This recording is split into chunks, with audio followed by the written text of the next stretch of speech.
Hi, in this video we'll learn how to add fractions. You can see that I have three unlike fractions. Unlike fractions, what do you mean by unlike fractions? When you have unlike denominators, you see that the denominators of all the fractions are different. Here I have 3 and 6, and these are unlike fractions because you have different denominators here. Here also the same thing. We have 8 in the denominator and 5 in the denominator. So these are the unlike fractions because you have different denominators, and the same thing over here. So when you have to add unlike fractions, you have to convert them into like fractions so that you can add them. So I will show you two different cases. In the first case, this is the first case in which one of the fractions denominator is a multiple of other fractions denominator. So here you can see that 6 is a multiple of 3. And here also 10 is a multiple of 5. So this is a different case. These two are different cases in which one of the fractions denominator is a multiple of other fractions denominator. So we'll talk about this case later, but let's solve this one first. So whenever you have unlike fractions and you want to convert them into like fractions, there's a simple way to do it. What I'm going to do is I'll multiply each fraction with the denominator of other fraction.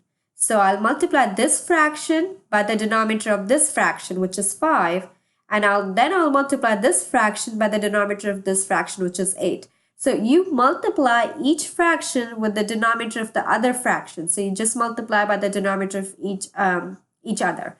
So for here, 3, 8, I will multiply this fraction by the other fraction denominator here, 5 over 5. Now remember that I'm doing that to the numerator and denominator so that I'm just 5 divided by 5 is going to be 1, and then 3 8 times 1 will be just 1. So I'm not changing the value of fraction at all.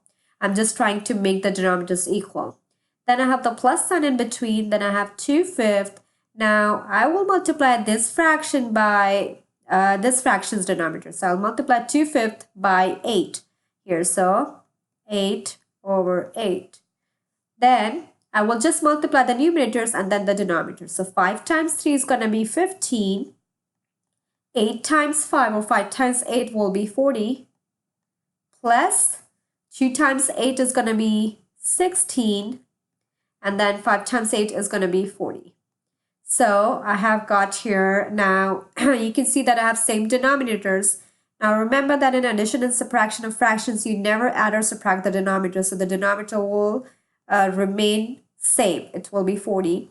And then 15 plus 16 is going to be 31. So here my answer will be 31 over 40. And I can't reduce it anymore because 31 is a prime number.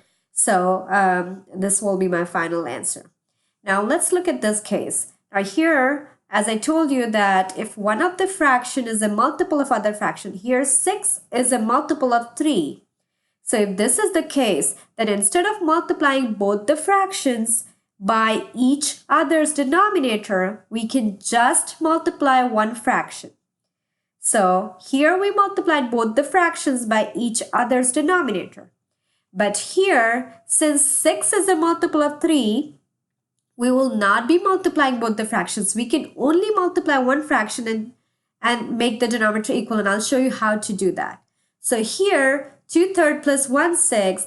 Now, 6 is a multiple of 3. I can't really do anything to 6 to make it equal to 3.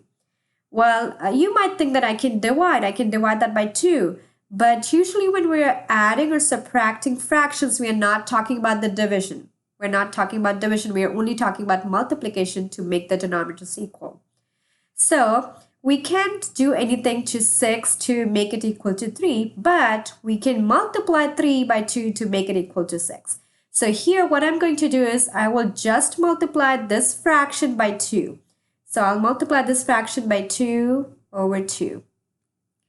And you can see that 2 times 3 is going to be 6. So I'll get the same denominator. So instead of multiplying this fraction by 3 and then this fraction by 6, instead of multiplying each fraction with each other's denominator, we can just multiply one fraction. And why do we do a lot of calculation when we get the answer in a simple way?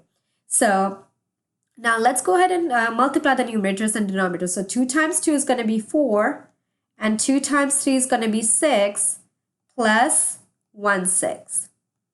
Now, you never add or subtract the denominator, so denominator will be 6, and 4 plus 1 is going to be 5. So my final answer is 5/6. 5/6. This is my final answer. So now here, I'll take a look at this example.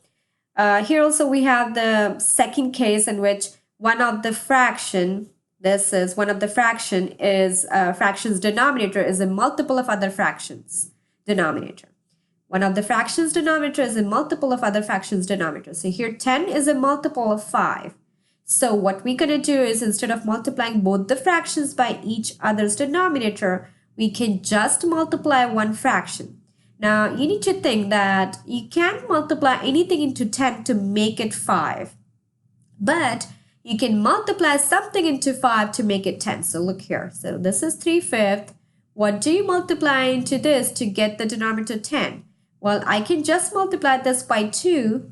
And if I'm doing that to the denominator, I will have to do the same thing to the numerator. So I'll multiply the numerator by 2, and then I can get 3 times 2 is going to be 6. So same thing I'm doing here. So let's do it like this. So I'll multiply this by 2 over 2, and now I will get 6/10, because 2 times 3 is 6, and 2 times 5 is 10.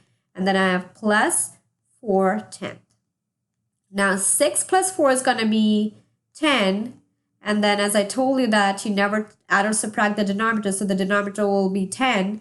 And 10 over 10 is a whole number, so this will be equal to 1. So my final answer is 1. So I have taught you 2 different cases. This is the first case in which you have unlike fractions and unlike denominators, and you multiply each fraction with the denominator of other fraction to make it equal. And this is the second case in which one of the fractions denominator is a multiple of other fractions denominator. Now you can go, sometimes you might not remember that this is 6 is a multiple of 3 if you ignore it and just go ahead and solve it by this method, by multiplying this fraction by 3 and this by 6, you're still going to get the same answer. So this is how you add unlike fractions. That's all for this video. Thank you so much for watching. Please like, comment, and subscribe to my channel. I'll see you in the next video.